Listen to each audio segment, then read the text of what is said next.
24 kelompok sampah kantin, yang 3 kelompok sampah rektorat. Jadi yang 24 kelompok nanti per hari 3 kelompok selama 8 hari. Kompingnya di kompingnya. Ya wes lah, pokoknya siapa lagi ya? Jadi yang 24 kelompok itu kan terdiri dari 3 kelas, termasuk yang 3 kelompok ini. Nanti di kopio atau sembarang via teknisnya, kontingnya. Yang 24 kelompok selama 8 hari per 3 kelompok per hari sampling di kantin. Yang 3 kelompok ini nanti selama 9 hari di rektorat. Jadi 1 kelompok 1 hari. 1 kelompok 3 hari. Oh iya, 1 kelompok 3 hari. So, jadi ada yang sehari 3 kali, ada yang cuma sekali tapi sampah kantin. Ya.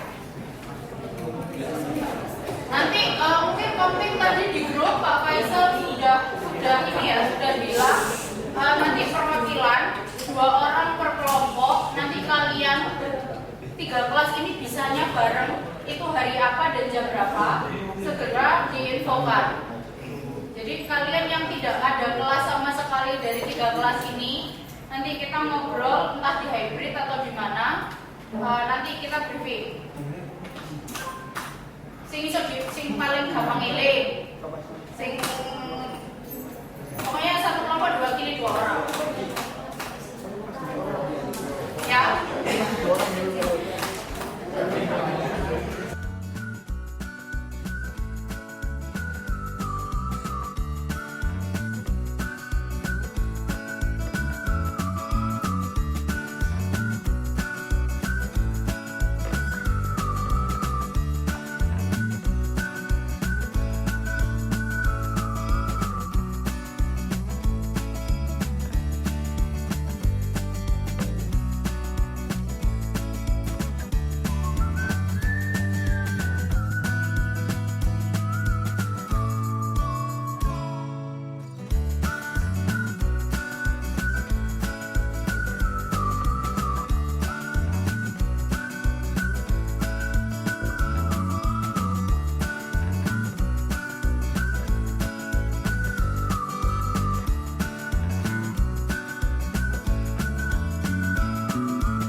Hari ini materinya tentang komponen pengelolaan sampah. Oh iya, tugas pertama itu harusnya dikumpulin minggu ini ya. Saya belum ngasih rumah ya kayaknya ya. Tugas identifikasi. Ya, pewadahan.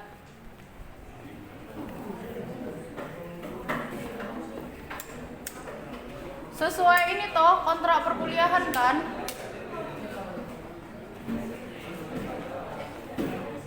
Oke, kita kembali lagi ke diagram alir ini. Jadi kita sudah melalui 2 poin yang di atas terkait pewadahan. Kalian juga sudah melakukan identifikasi. Sudah ke lapangan. Nah, kita lanjutkan ke pengelolaan yang lainnya. Jadi, kalau sekarang ini berdasarkan RPJMN, saya ngecek belum ada RPJMN yang baru. Jadi, rencana pembangunan jangka menengah nasional terkait sampah domestik. Jadi, untuk saat ini yang berhasil dilakukan penanganan itu masih 68%. Pengurangan itu masih kurang dari 3%. Sedangkan yang lainnya 29% ini masih belum tertangani dan ada yang dibuang ke laut. Maka dari itu target RPJMN dulu itu sekitar 70% terlayani dan 30% pengurangan karena harapannya bisa mengejar yang belum tertangani ini. Nah ini kalau dari nasional itu arahnya adalah 80% penanganan, 20% pengurangan. Ini yang kemarin, sedangkan yang sudah tercapai masih 68%. Biasanya diturunkan ke kabupaten kota itu rata-rata di 70-30%. Jadi penanganan itu paling tidak itu adalah yang diangkut ke TPA. Jadi yang tertangani, diangkut, dikelola itu yang dinamakan penanganan. Sedangkan pengurangan itu harapannya yang terjadi kayak yang pernah saya kasih tahu di tempat magangnya cuttingnya kalian yang kampung Proklim itu kan dulu sampah per orang per hari yang awalnya 0,4 bisa turun sampai 0,19 sampai 0,2. Nah, jadi targetnya itu pengurangan itu ada di situ. Yang awalnya kita menghasilkan sampah 1 kilo, harapannya yang 30% itu terkurangi. Kasarannya kayak gitu. Jadi yang 300 gram. Nah, jadi ini mungkin kalian bisa baca sendiri lah ya. Jadi arah kebijakannya itu bagaimana. Nah, jadi di undang-undang ini wajib.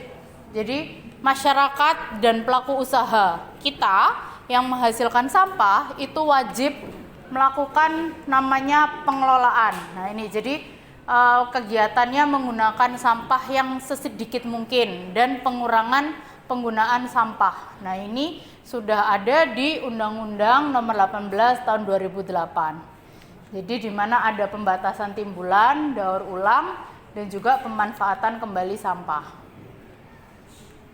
Ini adalah alur setelah pewadahan. Jadi harapannya ada pemisahan, lalu ada pewadahan, ini ada pengumpulan, lalu ada pengolahan dan pemrosesan akhir. Kalau minggu lalu-lalu itu kan sudah belajar neraca massa. Nah, harapannya kalian bisa membuat neraca massa. PBI, kalian PBI-nya siapa? Bisa. Sudah neraca massa belum? Nah, harapannya sama nih, mau limbah dalam bentuk kegiatan domestik, mau limbah cair, mau limbah pabrik, maupun sampah, kalian bisa membuat neraca massa. Kenapa neraca massa? Karena berangkat bagaimana kalian menentukan pengolahan dan pengelolaan, itu ya dari neraca massa. Nggak mungkin toh kalian punya limbah padat diolah pakai IPAL. Atau kalian punya limbah cair cuman diwadahi di tempat sampah, kan enggak begitu. Makanya kenapa kalian harus belajar neraca massa? Karena untuk bisa menentukan yang diolah seperti apa, yang dimanfaatkan yang bagaimana. Sehingga di akhir, di TPA atau di landfill itu betul-betul hanya residu. Kalau sekarang saya sedang membimbing cutting kalian angkatan 21, itu skripsinya bikin RDF. Nah, selama ini sampah di salah satu TPS 3R di kota Surabaya itu organiknya udah jadi kompos. Organiknya mereka sudah melakukan pemilahan jadi kompos. Pakai lalat, pakai maggot, pakai BSF. Terus yang punya nilai ekonomi yang bisa dikirim ke pabrik untuk pengolahan plastik lagi yang HDPE yang kayak gitu-gitu itu sudah bisa dijual. Tapi kan pasti punya residu. Kayak plastik sampo sasetan. Kalian kalau beli yang kayak plastik ciki itu kan mau diolah sudah susah. Nah, jadi itu istilahnya sampah anorganik residu yang multi layer. Jadi tidak satu layer. Ada aluminium foilnya, ada plastiknya, ada kertasnya. Nah, yang multilayer itu yang dia olah jadi RDF, jadi refuse derived fuel, jadi bikin sejenis briket, jadi buat bahan bakar. Nah, akhirnya jadi bisa sebagai alternatif bahan bakar. Nah, jadi yang ke TPA harapannya semakin sedikit lagi. Jadi kan bagaimana kalian bisa menentukan pengolahan dan pengelolaan yang tepat kalau nggak tahu limbahnya apa, nggak tahu sampahnya apa, dan banyaknya seberapa. Nah, makanya perlu bisa tahu jenis sampahnya dan untuk itu menentukan pengelolaannya. Jadi ini adalah 5 pendekatan sampah di sumber dengan pendekatan reduce, reuse, recycle. Nah, ini ada recovery, ada juga revalue, jadi memberikan nilai ekonomis tambahan. Untuk yang recovery berarti dapat dimanfaatkan kembali jika dibersihkan atau diperbaiki, sehingga fungsinya bisa dikembalikan. Nah, secara teknis itu ada yang skala sumber, ada yang skala lingkungan, dan ada yang skala kota. Jadi pengumpulan, pengangkutan, nah ini dipilah, lalu ada pengurangan, lalu ada pemanfaatan. Nah, ini fasilitasnya pasti skala kota kalau yang sudah kayak gini. Tapi yang pengurangan ini kan bisa dilakukan melalui sumber. Ini adalah contoh pemilahan sampah di sumber. Jadi kalau yang sampah sisa makanan atau sisa dapur dipisahkan dengan yang kering. Ini yang paling sederhana. Kalau kalian bisa akses SNI di e-learning ya, SNI yang baru, itu kan secara sederhana kan cuma dibagi 3, organik, anorganik, residu sama limbah B3 kalau nggak salah. Nah, itu bisa paling sederhana pemilihannya. Sehingga yang ini bisa kita komposkan atau ada yang pakai biopori dan sebagainya, sederhana di rumah. Kalau yang kayak gini-gini kan kita nggak bisa ngolah sendiri ya. Kalau kayak acara bikin tas dari plastik itu kayaknya tidak sustainable ya. Dalam artian ya jarang orang beli juga, jarang kepake juga. Nah, jadi kalau ada pengepul ya better dikirim ke pengepul.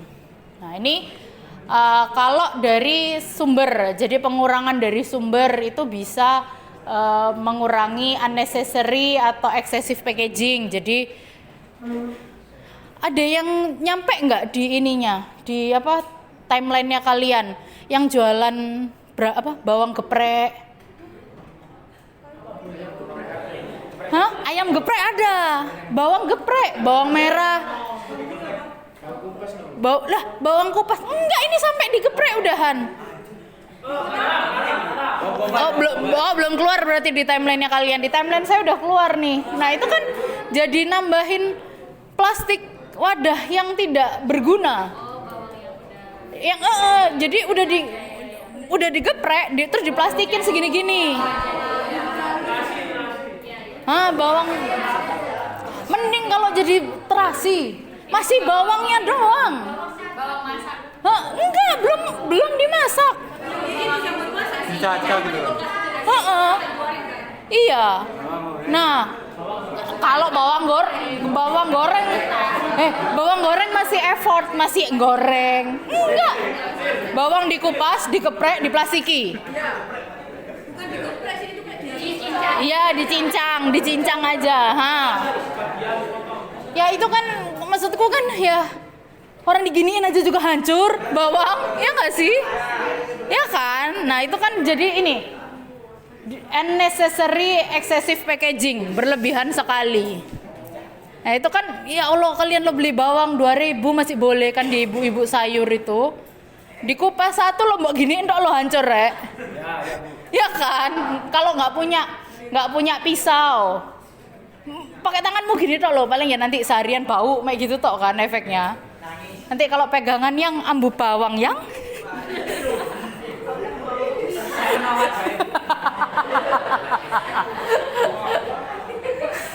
Nah, terus selanjutnya itu juga ada ini public attitude sama legislation. Nah, tergantung ini contohnya di mana ada container deposit law. Jadi karena mereka memilah botol sama kaleng itu. Terus juga ada karena fisik, faktor fisik sama faktor lokasi. Kalau rumahnya kalian ada perkebunan buah-buahan, otomatis kan bisa jadi ada yang busuk atau apa. Nah, itu kan bisa menyebabkan perbedaan jenis sampah.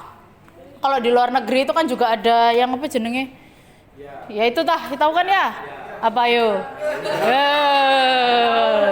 Itu loh yang di dapur yang kita ya kayak chopper tapi yang di wastafel itu loh. Sing apa sih? Nah, bukan sing esong. Apa sih sing apalah itu yang langsung dimasukin itu. Nah, itu kan apa? Ya itulah. Nah, itu juga kan bisa dia kitchen food waste. Jadi memang diolah lagi. Ini kalau recovery. Jadi recovery harapannya bisa waste to energy, bisa mengubah sampah jadi metanol atau dikembalikan ke energi. Nah, ini permasalahan selanjutnya, pemisahan sampah kertas, karton, kaleng, aluminium di sumbernya merupakan hal yang positif dan efektif. Setelah dipisah mau kemana? Rombeng. Setuju. Ada lagi dikemanain? Rombeng. Nanti nih pengepul boleh. Jadi memang akhirnya jadi masalah lagi yang ya kayak saya itu kan saya juga sudah milah yang botol.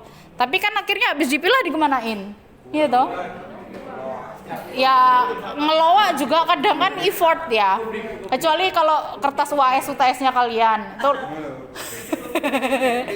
lumayan itu kalau dipertimbangkan. Hah? Kok pakai keset?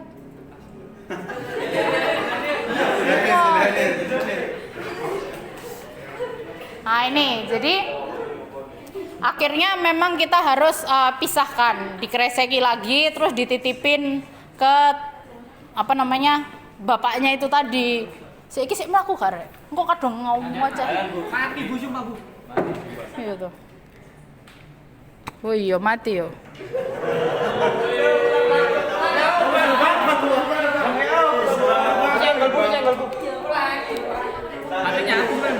Paling baterainya 50% tinggalan. Iya, ngantri jangan-jangan.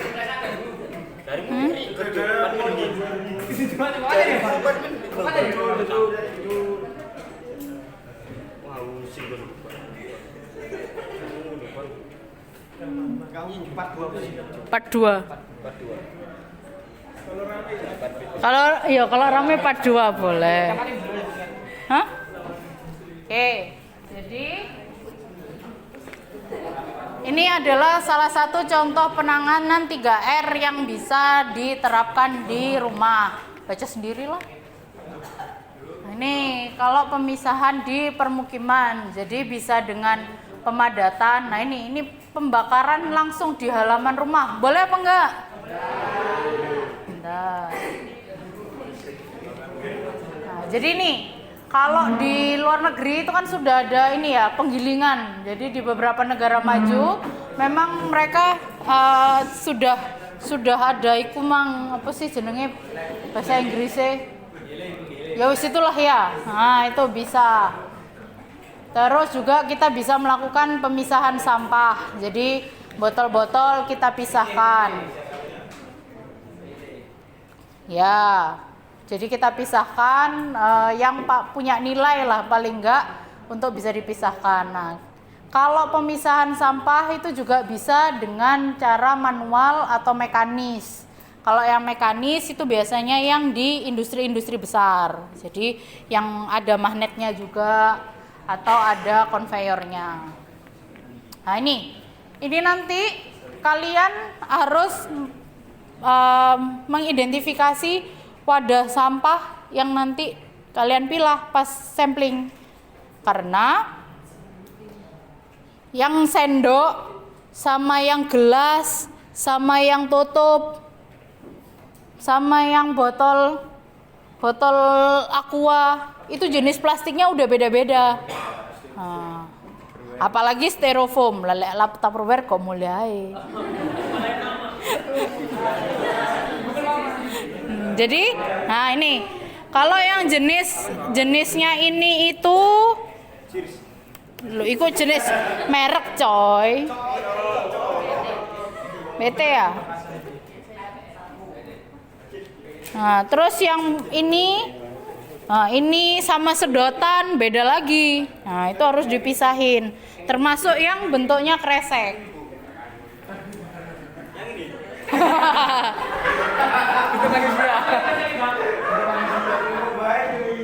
Jok ngono ta, ngono-ngono kesayangan wong omah lho rek.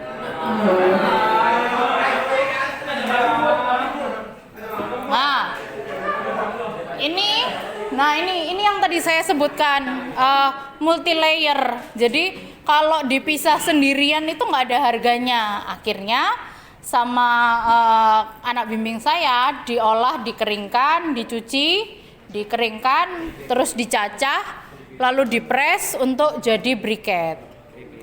Jadi sejenis briket. Ada yang pakai.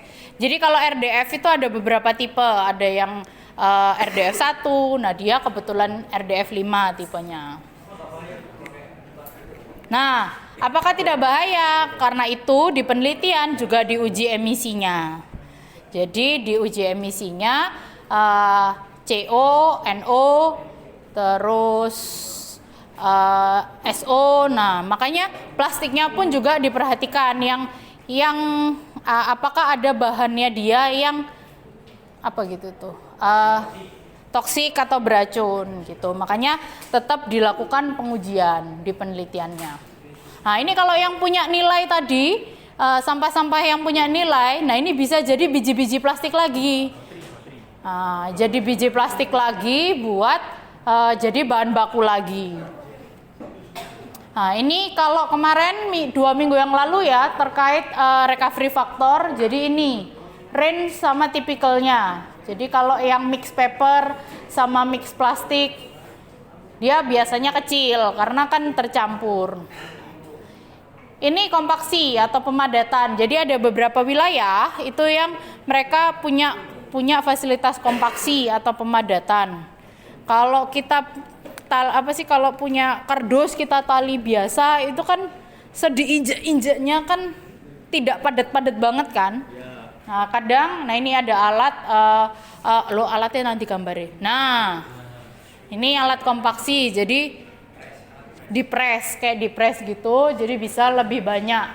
Secara volumenya tetap, tapi secara beratnya kan bisa lebih banyak. Terus ini juga ada composting. Nah, ini yang tidak boleh. Tidak dilakukan pembakaran di area terbuka. Jadi memang kalaupun pembakaran itu harus berizin juga. Nah ini kalau kerajinan ini kayaknya kan tidak sustainable ya. Kayaknya pembelinya juga tidak terlalu. Nah ini fotonya Pak Febi nih. Pemanfaatan limbah kampus. Nah ini jadi salah satu yang kalau kalian acara apa sih kadang dipinjam itu loh. Ya. Mesin kapan hari itu nggak dibalikin rusak sampean punya aku. Hah?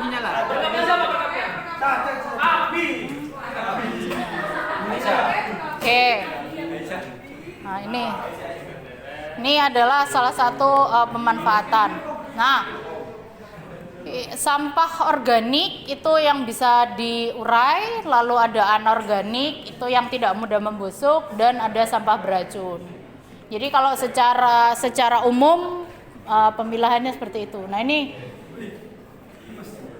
ini proses Pak Febi tadi ya. Jadi ini kegiatan pengmasnya saya, Pak Febi sama Bu Fira.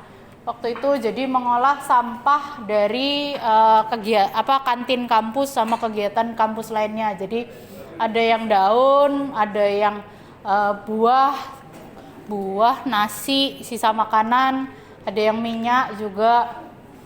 Nah, ini jadi pengelolaan sampah organik, sampah kantin ada yang dibuat mikroorganisme lokal. Nah, inilah. Jadi memang ada beberapa masalah juga kan kalau minyak jelantah ini dibuang bisa buntu. Nah, ini solusi. Oh, ini Pak Jawad kalau yang ini. Bikin minyak jelantah. Lalu pengumpulan. Kalian nanti, kalian udah ada yang identifikasi ya? Sudah tahu dikumpulkan di mana? Lah, E-learning. bukan. Maksudnya sampahnya. Kamu dapat tempat di mana? TPS. Dikumpulinnya di mana?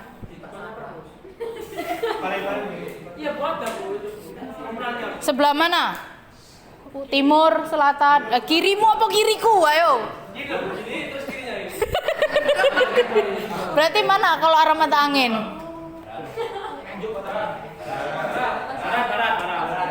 Barat. Oh, ada barat. Tahu nggak diangkutnya tiap hari pagi, 2 hari sekali, nanti sore. Tahu nggak? Loh. Tapi tadi isi di situ semua, Bu. Oh. Di situ semua samanya. Yang lainnya di mana lagi? FT. FT di mana? Nah. Research center di mana research center? Di mana? Jadi satu sama FT? Atau jadi yang research center di kantin atau yang jadi satu sama FT? Oh, di kantin ikutnya.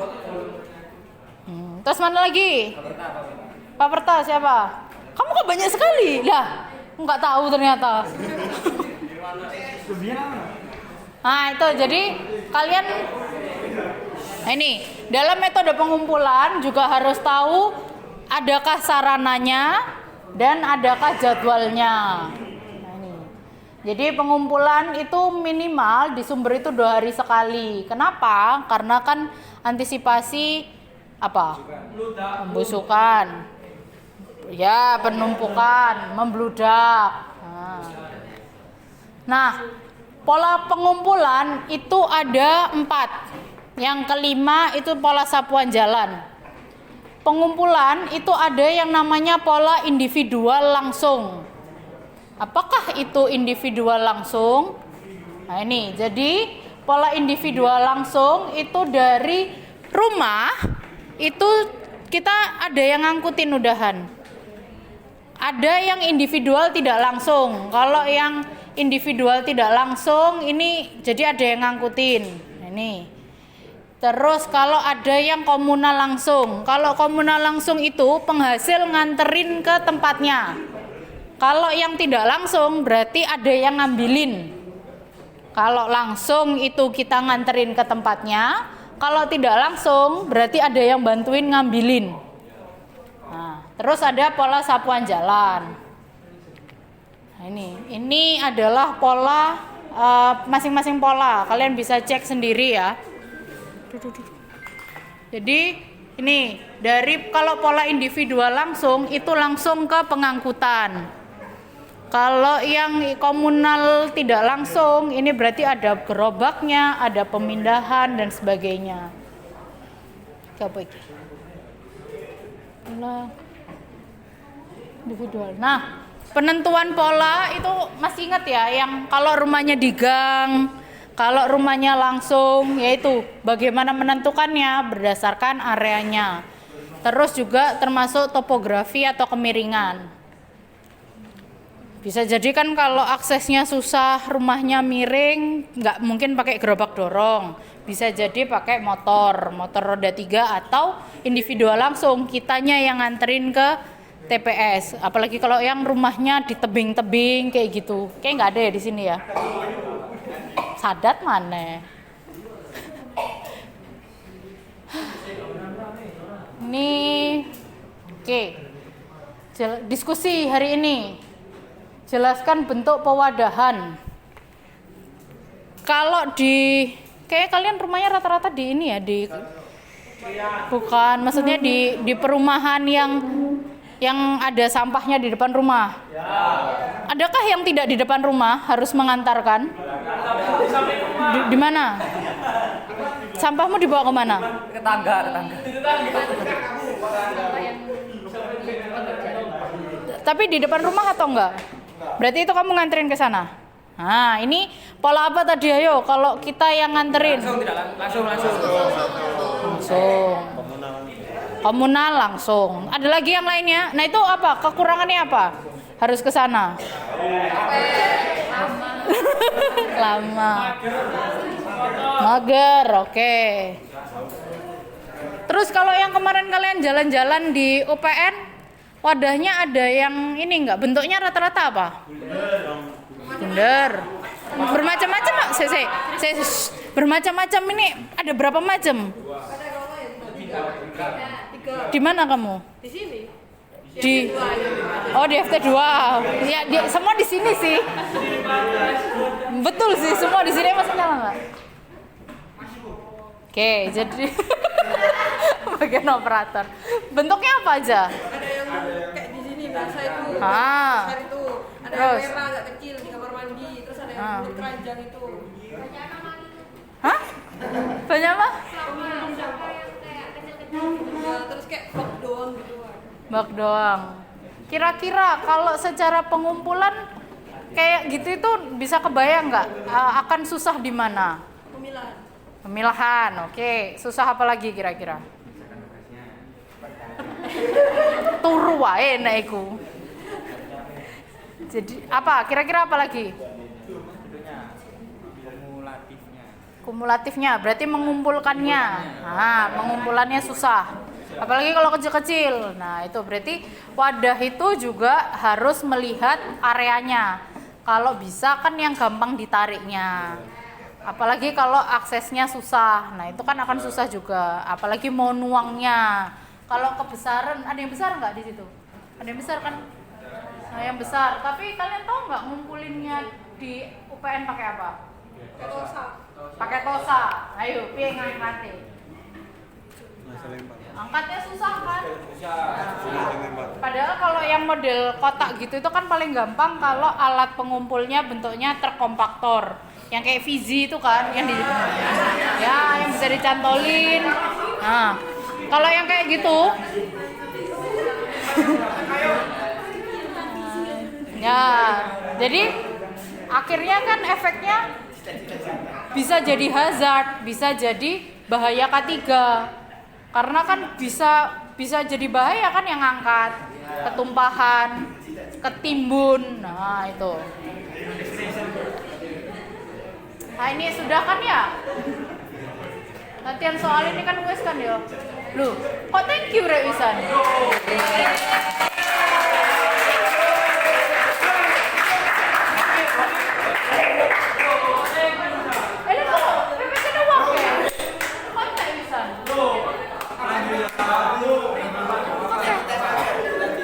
Hah? Oke.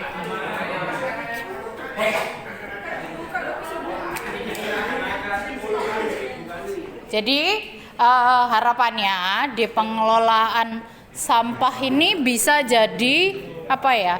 Bisa jadi pengalaman sebagian kecil kalian untuk tahu bagaimana mengidentifikasi, bagaimana mengetahui, bagaimana merencanakan. Kalau dulu biasanya kalian arahnya memang disuruh menyusun dokumen persampahan. Tapi akhirnya tidak terbayang oleh kalian sampah sekilo sama sampah 1 liter itu seberapa bedanya. 1 kilo dengan 1 liter sampah itu berbeda. Bisa 1 kilo itu dia pas di volumekan itu lebih kecil. Nah itu jadi makanya sekarang arahnya kalian harus bisa membuat neraca massa si sampah. Kalau yang bentuknya komposisi apa itu bisa diolah atau dikelola seperti apa. Kalau yang sampahnya jenisnya apa, berpotensi untuk menjadi energi kah, ataukah menjadi di recovery, atau di recycle, atau di RR yang lain. Jadi arahnya ke sana. Jadi kalian bisa tahu kenapa kemarin melakukan identifikasi harapannya, kalian juga bisa melihat di lapangan, bisa apa ya gitu ya, mengembangkan bisa mengembangkan apa yang kalian temukan di lapangan. Maksudnya gini, biar nggak cuman saya disuruhnya nyari ini, yang tak cari ini toh, tapi kalian juga bisa ya bisa study case, bisa melihat diri lah di lapangan, intinya bagaimana gitu ya. Ada yang mau ditanyakan atau didiskusikan?